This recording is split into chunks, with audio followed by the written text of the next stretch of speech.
नमस्कार दोस्तों जैसा कि आप सभी जानते हैं कि 31 जुलाई 2023 इनकम टैक्स रिटर्न भरने की अंतिम तिथि है। और दोस्तों जब इनकम टैक्स रिटर्न भरने का सीजन आता है तो जो इम्प्लाई होते हैं वो फॉर्म 16 का फॉर्म 16 का इंतज़ार करने लग जाते हैं दोस्तों, क्योंकि 31 जुलाई 2023 ITR भरने की अंतिम तिथि है। इसीलिए सभी कंपनियां जो हैं 15 जून के बाद जो हैं फॉर्म 16 जारी करना शुरू कर देते हैं, ताकि इम्प्लाई जो है वो तय डेट से पहले जो है अपनी इनकम टैक्स रिटर्न भर सके।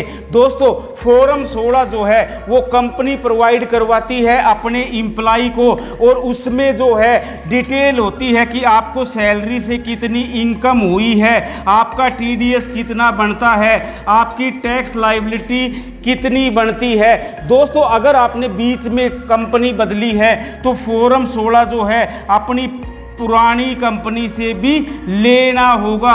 दोस्तों फॉर्म 16 के जो है दो पार्ट होते हैं, एक पार्ट ए होता है और एक पार्ट बी होता है।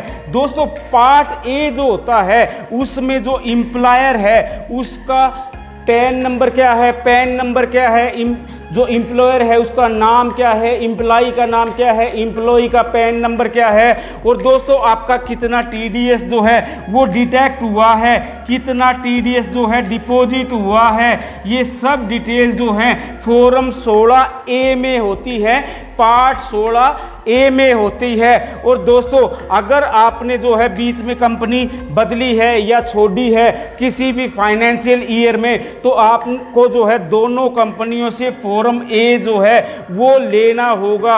और दोस्तों जो फॉर्म 16B है दोस्तों उसमें जो है वो इम्प्लाई जो आपको इम्प्लायर जो है आपको जो सैलरी देता है, इनकम देता है, उसका ब्रेकअप होता है। दोस्तों जो TDS होता है उसका ब्रेकअप होता है कि किस महीने आपकी कितनी इनकम हुई है, किस महीने आपका कितना TDS वगैरह कटा हुआ है, ये फॉर्म 16B में होता है दोस्तों।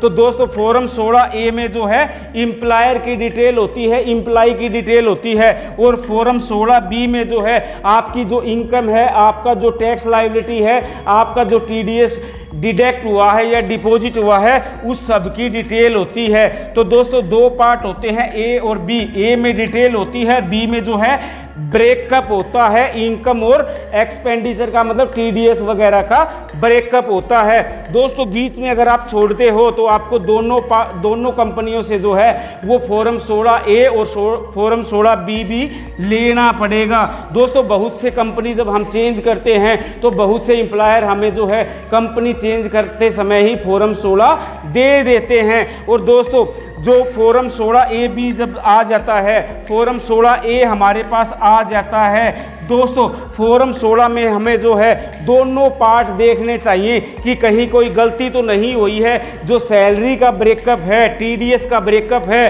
टैक्स लायबिलिटी का जो ब्रेकअप है वो सही है या नहीं है। अगर गलत है दोस्तों तो हमें अपने HR डिपार्टमेंट से, स्टाफ डिपार्टमेंट से, अकाउंट डिपार्टमेंट से या जो कंसर्न डिपार्टमेंट है उससे जो है संबंधित डिपार्टमेंट से कांटेक्ट करना होगा और अपनी गलती को बताना होगा कि इसमें जो है ये गलती है। उसके बाद जो आपका इम्प्लायर है दोस्तों वो गलत अगर कटा है TDS वगैरह तो वो उसको आपके पैन नंबर में दुरुस्त करवाएंगे, और दुरुस्त करवाने के बाद से दोस्तों फिर से जो है वो ये फॉर्म 16 जो है वो प्रोसेस किया जाएगा और आपको अपडेटेड फॉर्म 16 जो है दिया जाता है। और दोस्तों फॉर्म 16 जो है आप TDS CPC की वेबसाइट .gov.in की वेबसाइट पर जाके जो है TDS cpc.gov.in इस वेबसाइट पर जाकर फॉर्म 16 जो है वो आप जनरेट कर सकते हो,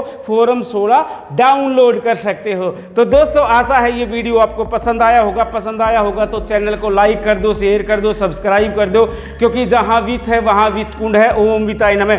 दोस्तों वीडियो को अंत तक देखा करो, बहुत काम आने वाले वीडियो हैं। मेरे मुल्क के सम्मानित साथियों अगर आप चैनल पर नए हो तो चैनल को सब्सक्राइब करने के साथ साथ बेल आइकन जरूर दबाएं ताकि हमारे नोटिफिकेशन आप तक पहुंच सके। ओम वित्ताय नमः। राम राम भाइयों।